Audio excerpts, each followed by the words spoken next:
à toutes, je suppose, et à tous peut-être. Mais du coup, moi, comment je vais me présenter? Je suis, comme dans l'intitulé, art thérapeute et ergothérapeute, mais aujourd'hui, je me présente surtout à vous en tant que femme dans sa multitude, une femme qui aime bien aller dans le côté artistique des choses, donner un peu de poésie, mon côté fée, donc peut-être la phase dont tu parlais tout à l'heure. Voilà, voilà. Donc, je vais vous partager un petit peu ce que j'avais envie de mettre en avant avec vous aujourd'hui. Voilà. Donc, on va parler de tout ça.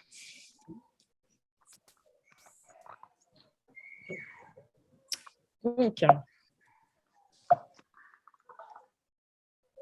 mais parler de quoi donc? Donc, j'avais envie de partager avec vous une petite vidéo parce que j'ai eu la chance, il y a quelques années, de partager la scène avec quelques femmes autour d'une adaptation, je dirais, antillaise, mais des monologues du vagin de Eve Ensler. Donc, je pense que beaucoup d'entre vous connaissent ou ont entendu parler. Et je vais arrêter donc le partage d'écran peut-être.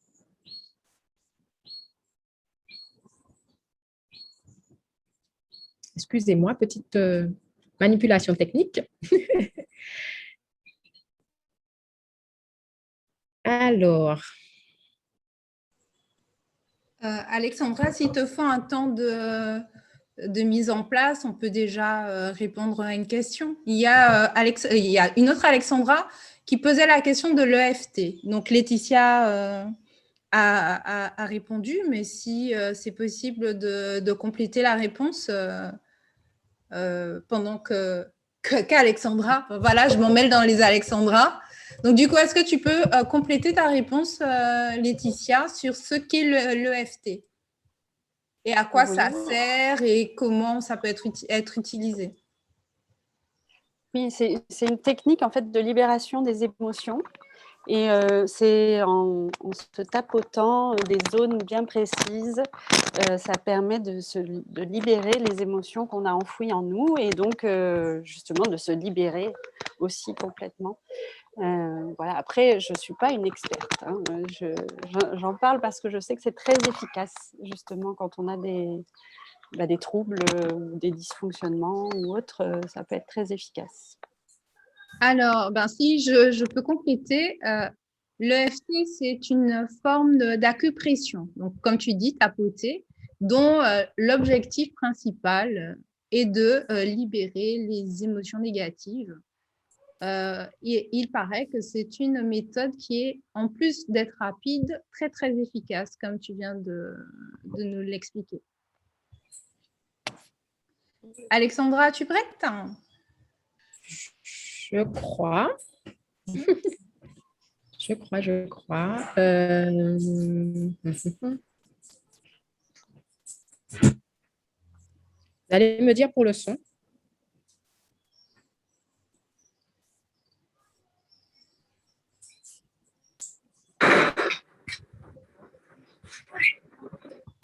Je m'épose. Est-ce qu'on m'entend? Oui. Oui. Donc, c'est parti. Donc, juste, voilà, le partage de cette pièce, Flamme, qui abordait un peu ce sujet et qui servira un peu d'introduction à ce que j'ai envie de vous partager cet après-midi.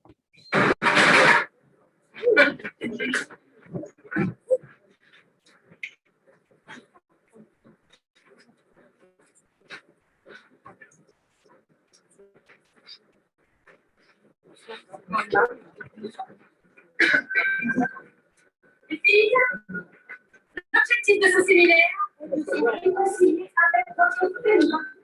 Et pour cela, nous irons droit au but, c'est-à-dire votre vagin. Madame, je ne suis en guerre avec personne et certainement pas avec moi-même. Alors, j'ai pas très bien compris là. On va aller dans quel but? Vos vagins. Ah, ben c'est quoi son pot? Madame la Présidente, si je puis me permettre, ça va hiérarchie entre nous. Continuez de m'appeler Rebecca. Donc, premier exercice de mise en bouche, prononcez à haute voix le mot vagin.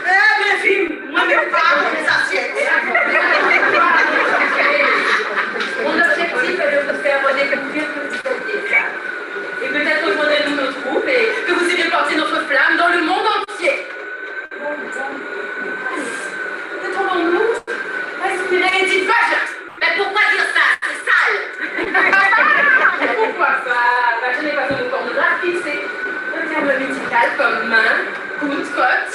Ouais, non, mais votre mot là, truc là, non, au mieux, ça ressemble pas à une infection, à un instrument chirurgical. Passez-moi le vagin. Vagin, là, vous pouvez le répéter autant de fois que vous voulez, il n'a jamais l'air de ce que vous voulez dire. Donc, c'est un mot complètement ridicule, fondamentalement antisexuel. Et essayez de dire comment vous faites le mot. Oh, j'ai dit, caresse-moi le vagin. Vous foutez tout par terre tout de suite. Et ce n'est peut-être pas pornographique, mais c'est sale. C'est nos petites filles d'enfants. Qu'allons-nous leur dire? Dites-leur qu'elles ont un vagin, si elles ne le savent pas déjà. Allez écouter ça tout ensemble. De toute façon, nous, on n'appelle pas leur vagin. Vagin. Très bien, vous le savez comment. Là, on les appelle des... Et ma mère me disait toujours, mais pas de culotte sous ton toute la main, ma chérie, il faut tailler le lit. Ouais, et moi j'ai une liste. J'ai un peu sur le mystique, oui. Il a mis au bio. La bichette, la crapounette, la bitique, le tutu, là, sur le tutu, La bécassine. Le bijou, la petite clarinette. la minette, la minochette. La chatounette, la capounette. Bon, ici, on dira la coucounette. Ou alors la boutique. Et puis ailleurs, la capounette. Eh bien voilà, mesdames, bel échauffement. Nous allons l'étudier, l'explorer. C'est pas si facile de trouver son vagin. Les femmes restent des jours, des semaines, des mois, des semaines. Moi, je t'attends. Se regarder le vagin.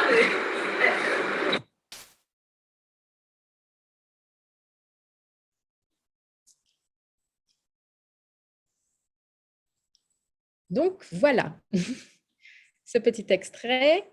J'avais envie de le partager avec vous parce que c'est un moment de vie qui m'a amené du coup à aller vraiment explorer le vagin, en parler plusieurs fois dans chacune de nos répétitions, en répétant le texte. Et ça a vraiment été un cheminement. Et c'est pour ça que ça me semblait important aujourd'hui d'en parler, d'utiliser les mots vrais, comme le disait Noémie, parce que oui, c'est intéressant, c'est pas forcément mal de trouver des surnoms, mais d'en trouver qui nous parlent et d'en trouver qui ne sont pas porteurs de choses négatives, c'est beaucoup plus difficile. Et après, un des moyens quand même de l'aborder, c'est avec humour. Bon, vous l'avez vu, hein, c'était fait avec quand même pas mal d'humour. Voilà. Donc, je vais recommencer un petit partage d'écran pour continuer la présentation. N'hésitez pas à mettre vos réactions en commentaire. J'ai un petit peu de mal. Je crois que j'avais fermé.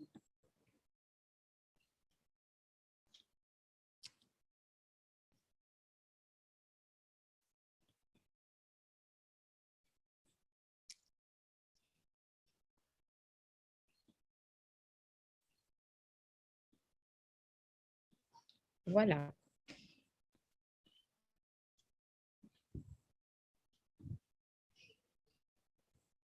Donc, je ne sais pas pourquoi. Donc, parler de quoi? Là, aujourd'hui, on est réunis pour parler de nos menstruations. C'est vrai que c'est un mot qu'on n'utilise pas forcément dans la vie de tous les jours. Et j'ai cherché un peu sur Internet, un peu toutes les façons dont on avait de parler de nos menstruations. Donc, il y a ces ragnagnas, par exemple, avoir le melon qui se fond au Japon, recevoir les courriers de Rome, il y en avait que je ne connaissais pas, avoir sa semaine de ketchup, avoir ses cardinals, avoir ses parents de Montrouge, recevoir son cousin Flo, avoir ses lunes, avoir ses ours. Donc, c'est assez imagé, hein, ça vous donne déjà quand même la façon dont on voit ça. Prendre ses distances avec ses enfants, les Anglaises qui débarquent, toucher sa paye en rubis, avoir ses coquelicots, appeler les pompiers, écraser ses tomates, être indisposé, j'ai mes choses. Donc, beaucoup d'expressions qui amènent quand même des choses pas forcément très jolies, pas forcément très assez agressive ou alors assez, je dirais, négative dans la façon dont c'est porté au monde. Et je trouve que ça parle quand même beaucoup, les mots qu'on utilise, ça conditionne un petit peu notre façon de voir les choses. Donc, moi, j'avais envie de dire que parler de nos menstruations, avec le mot qu'on choisira, mais qui correspondra en tout cas à notre état d'esprit, ce n'est pas une impolitesse de le dire, ce n'est pas une impolitesse de parler de vagin, ce n'est pas une impolitesse de parler des menstruations, ce n'est pas une impolitesse de dire que j'ai besoin d'un tampon, ce n'est pas une honte de le vivre. Combien de fois ça vous est arrivé d'entendre des histoires où la honte de ma vie à l'école, ça a été le jour où j'avais ma tache rouge sur mon pantalon et tout le monde s'est moqué de moi. Combien d'histoires on entend sur ça? Donc, parler de tout ça, oui, mais où? J'ai envie de dire partout, partout, partout. Mais bon, en attendant, je voulais parler d'un petit outil, du coup, qu'on peut avoir déjà pour en parler entre femmes. Donc, j'ai la chance d'être la co-créatrice et animatrice des cercles de femmes Yucca, où on a vraiment envie de pouvoir s'appuyer sur ce lien de sororité pour explorer notre intimité, se célébrer, être ensemble, favoriser les émotions de femmes, notre façon d'être en lien avec nous-mêmes et du coup de se renforcer dans tout ça, de voir qu'on n'est pas seul face à ce qu'on vit dans nos émotions par rapport à nos menstruations ou par rapport à d'autres choses de notre vie de femme, de notre féminité. Donc, de se renforcer au sein d'un cocon et pour qu'on puisse ensuite pouvoir le partager au monde sans honte, sans sentir qu'on est dans un moment de faiblesse, sans se sentir seul. Quand on parlait de tout ça, est-ce qu'on a le droit d'en parler à table comme ça? Il y a forcément des faces. Pour moi, tout peut se dire. Peut-être qu'on peut réfléchir à la façon. Et c'est pour ça un peu qu'on est là aujourd'hui à parler des mots qu'on utilise pour parler des menstruations. Mais pour moi, plus nous en parlerons, plus les tabous seront levés et plus nos corps seront respectés. Noémie l'a dit tout à l'heure et on en parlait beaucoup dans la pièce. Le fait de nier en fait l'existence de notre vagin, l'existence de nos menstruations, en fait, on nie aussi l'existence de notre féminité. Et ça permet aussi des comportements dans le monde qui ne sont pas acceptables et qui pourtant sont acceptés. Donc, l'essentiel, c'est donc mon entreprise, je dirais, et avec laquelle j'ai envie de parler de tout ça. Donc, pourquoi parler des vagins? Pourquoi parler des menstruations? Parce que, comme je le disais, ne pas les nommer, c'est vraiment nier leur existence alors que c'est naturel. Ce n'est pas sale. Pourtant, ça a été l'une des premières réactions que vous avez entendues dans la vidéo. Et pourtant, il n'y a aucune raison d'en avoir honte. C'est présent dans notre vie tout court, pas seulement dans la vie des femmes. C'est un sujet qu'on n'a pas le droit de laisser tabou parce que c'est vraiment nier la position de femme et pour laquelle on est en train de se battre de plus en plus. C'est parler de quelque chose que nous vivons au quotidien, c'est parler de nous et c'est rétablir aussi un équilibre. C'est parce que pour moi, en parler, c'est aussi parler de ce qui est essentiel pour nous, c'est repartir de la base pour pouvoir flamboyer et illuminer le monde de toute notre puissance. Et donc, comment mieux parler de tout ça? Pour moi, une des façons, c'était d'écrire pour en parler.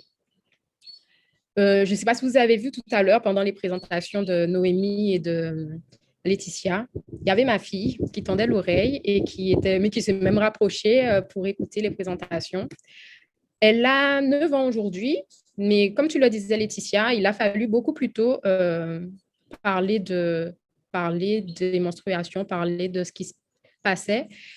Mais c'est vrai qu'à chaque âge, il y a peut-être une façon d'en parler et d'aller au plus profond des choses ou pas. Et donc, moi, j'avais envie de partager mon expérience et de faire un pas, en fait, dans ce cheminement-là, dans la levée un peu des tabous autour de ce sujet. Parce que, il est arrivé une situation réelle et ce qui a provoqué cette naissance, je l'espère, bientôt du livre,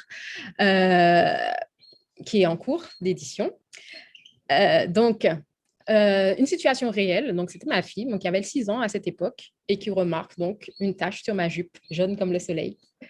Parce qu'en plus, bon, quand on a des enfants, en tout cas, c'est mon cas, on ne va plus jamais seul aux toilettes. Donc, éviter, essayer de leur cacher ce sujet-là, pour moi, ça me paraît impossible. Et l'idée, c'est de les accompagner pour que ce soit vraiment pas quelque chose qui fasse peur, vraiment pas quelque chose de tabou, vraiment pas quelque chose qui suscite des interrogations un peu négatives. Donc, il a fallu sur le moment que je puisse répondre à sa question parce qu'elle avait une petite empreinte de peur parce que le sang, c'est quand même quelque chose qui est assez rattaché à la blessure, etc. Donc, il m'a fallu trouver des mots. Et j'avais envie de répondre quand même à sa question par de la créativité, de la positivité, de ne pas diaboliser ce qui se passait, ne pas le banaliser non plus, et en faire quelque chose qui pouvait l'aider à partir dans son imaginaire malgré tout. Parce que c'était une enfance, ça l'est toujours, et que même nous, adultes, je suis convaincue que nous avons besoin de poésie, que nous avons besoin de susciter notre imaginaire, etc. Donc, ce livre-là, donc, qui s'appelle Erika et la fabrique de pulls rouges, il est né de tout ça et né de cette conversation qu'on a pu avoir à ce moment-là avec ma fille. Et voilà, j'espère que vous pourrez bientôt le découvrir. Et pourquoi on arrive aujourd'hui à ce sujet-là? Parce que je trouve qu'il est très symboliquement, ce livre, en fait, il a été réponse à une invitation à la sororité. J'explique, et c'est assez extraordinaire de se retrouver là aujourd'hui, parce que c'était vraiment une synchronicité. Au moment où j'ai écrit cette histoire, en fait, je l'ai partagée avec Noémie, parce que j'avais participé à une de ces présentations de la symptothermie. Et je me suis dit, ah, mais tiens, c'est bien dans le thème, je vais lui partager. Et elle me parle donc, ah, mais ce serait bien de l'éditer, voilà. Elle me parle donc d'une éditrice. Et j'en parle à une autre amie, donc Charlie Saint-Fleur, qui me dit, ah, ben oui, ben voilà, tu pourrais le faire éditer avec telle éditrice. Et c'était la même. Donc, ce livre-là, il naît aussi de cette rencontre avec ces deux personnes qui m'ont guidée vers cette magnifique éditrice qui est engagée pour notre féminité, mais surtout pour la transmission qu'on peut faire à nos enfants de ce qui se passe dans nos vies et de les dédramatiser, de les partager avec une certaine positivité, avec beaucoup de créativité, puisque les supports de livres sont là pour ça. Et ça m'a permis aussi d'être accompagnée de deux merveilleuses illustratrices, donc Manuela Gauthiero et Charlie Saint-Fleur. Et j'espère que vous aurez le plaisir de revoir leur travail très bientôt. Et le fil rouge du livre, en fait, ce qui me tenait à cœur de partager donc, dans ce livre, Erika et la fabrique de fil rouge, c'était déjà de donner juste ma version des choses, mais d'inviter du coup les parents ou les personnes qui l'auront entre leurs mains à raconter aussi à leur façon, à dire et à répondre avec une certaine sérénité. Je me suis dit que moi, j'avais eu l'impression en tout cas que j'avais pu partager cette histoire avec sérénité, avec même pouvoir créer en fait une émulation entre nous, entre ma fille et moi. Et donc, j'avais envie de donner peut-être un point de départ à d'autres personnes qui ne seraient peut-être pas à l'aise avec le sujet ou à l'aise avec comment en parler. Et donc, c'était une façon d'expliquer avec poésie, parce que pour moi, l'art aussi aide à briser les tabous, tout en disant des faits, parce que je voulais parler vrai, je voulais parler des vraies choses qui se passent sans forcément être technique, mais parler des vraies choses en mettant une notion imaginaire, en imageant, en donnant de la symbolique. On en a parlé tout à l'heure par rapport à la symbolique des règles, par rapport à la maternité. Et justement, dans le livre, je n'avais pas envie que ce soit associé qu'à ça, car il n'y a pas de... C'est là pour accueillir la maternité, mais quand il n'y a pas, on a perdu quelque chose. Non, cette énergie-là, Noémie l'a très bien dit, elle peut être réutilisée dans plein de choses. Et il y a cette partie-là aussi qui est représentée dans l'histoire. Parce que oui, maman ne va pas faire de bébé à chaque fois qu'elle a ses menstruations, qu'elle fabrique ses petits pulls rouges, comme je le dis dans le livre. Mais ça peut aider à créer pas mal de choses. Et toi aussi, ma fille ou mon fils, tu peux être amené à créer beaucoup de choses dans ta vie avec une énergie créatrice, telle qu'elle soit. Et donc, de le présenter ainsi comme une force et non pas comme une faiblesse, non pas comme un moment où on est moins qu'une femme, où on est moins que quelque chose, parce que là, on n'est pas au summum de notre énergie, on a envie de se mettre un petit peu à l'abri nous-mêmes, mais c'est justement un moment nécessaire et non pas un moment de faiblesse. Donc voilà, je vous partage un petit extrait qui dit « Écoute ma chérie, ne t'inquiète pas, je ne suis pas blessée, mon corps fabrique des petits pulls rouges. » Des petits pulls rouges? Répète Erika intriguée. Oui, des petits pulls rouges pour bébé. Pendant des jours, dans le bas du ventre fabrique de femmes, ça tricote, ça tricote.